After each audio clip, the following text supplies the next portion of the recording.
Y algo que viene aparejado con las conexiones a internet es el ciberataque, ¿no? Lo que nos pasa con estas estafas virtuales. Vamos a charlar sobre este tema con Matías Vidal, es abogado penal, experto en delitos informáticos. Matías, buenas noches. Eleonora Rimura, Nahuel Crescenzo, te saludamos. ¿Cómo estás?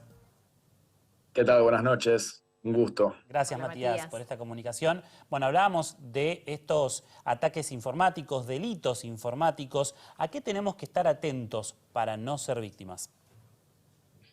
Bueno, son varias recomendaciones que uno podría seguir, dado que en realidad la cantidad de ataques informáticos en el último tiempo se multiplicó y viene bajo distintas modalidades. Una de las cuestiones es tener en cuenta que el factor más débil de la cadena de seguridad informática es y sigue siendo el factor humano. Entonces, la mayoría de los ataques están destinados a hacernos caer en la trampa, hacernos cometer algún error.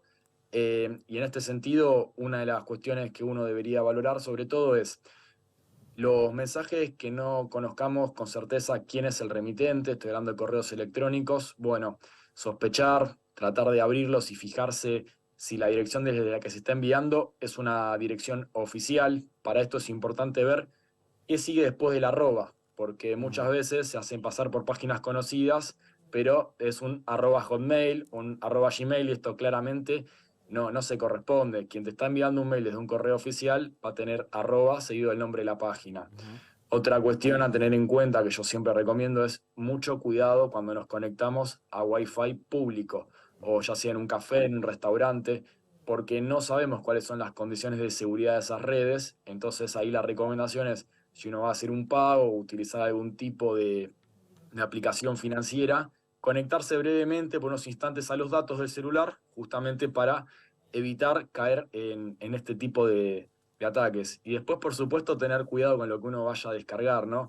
Que este es el punto más complejo. A mí es un consejo que me cuesta cada vez más dar desde este lado, porque se está sofisticando mucho el ataque informático. En el último tiempo lo que vimos son aplicaciones que uno puede descargar desde la App Store, que estaban enmascaradas y que tenían adentro un virus troyano. Uno la descargaba y bueno, lamentablemente el equipo se infectaba, recopilaba nuestros datos personales y después con esto hacían un desastre. Pero creo que teniendo en cuenta estas recomendaciones, y me estaba olvidando, el segundo factor de autenticación, esto que nos piden muchas veces, poner una doble clave o que nos envíen un mail o un mensaje de texto para confirmar. Bueno, son cuestiones que hay que prestarles un poquito de atención porque son formas de prevenirnos. Tengamos en cuenta que los delincuentes están al acecho. Matías, ¿cómo se hace para denunciar si alguien robó nuestros datos? Pienso que es muy difícil poder avanzar con una investigación. Se hace la denuncia, decir, bueno, mira, alguien me hackeó mi cuenta de Facebook y se contactó con todos mis contactos para pedirles plata. ¿Se hace la denuncia? Bueno, hay delitos que son más fáciles que otros de investigar, por supuesto. Mi recomendación es siempre hacer la denuncia. No caigamos en autocensurarnos, en pensar que no va a pasar Bien. nada, porque muchas veces el delito informático deja huellas, deja rastros. Es cierto que es información volátil, pero hay puntas de las cuales iniciar una investigación. Cada vez que uno sufre un ataque de esta naturaleza, normalmente queda impactada una dirección IP y alguien con experticia forense puede empezar a reconstruir, bueno, a ver, esta IP, ¿desde qué máquina se hizo el ataque? Dependerá, por supuesto, de la complejidad de quién tengamos del otro lado. Si son delincuentes organizados, es mucho más difícil porque suelen operar en jurisdicciones internacionales, es decir, tienen pie en distintos países.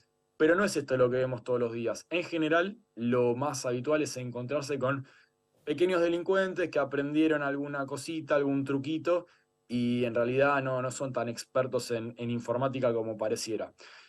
También otra opción es seguir el rastro del dinero, es decir, si me vaciaron las cuentas, esa plata a algún lado se fue.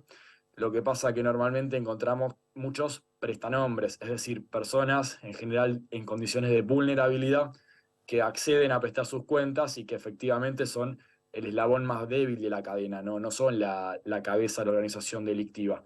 Pero sí, por supuesto, hagan las denuncias, es muy importante, y también sepan que existe la posibilidad de hacer reclamos en materia civil por daños y perjuicios y en materia de derechos del consumidor contra las respectivas entidades bancarias, porque hay deberes de seguridad que muchas veces se incumplen. Los bancos saben cuáles son las fallas informáticas, dónde están las fallas de ciberseguridad, y por un tema de costo-beneficio especulan y no las suelen reparar.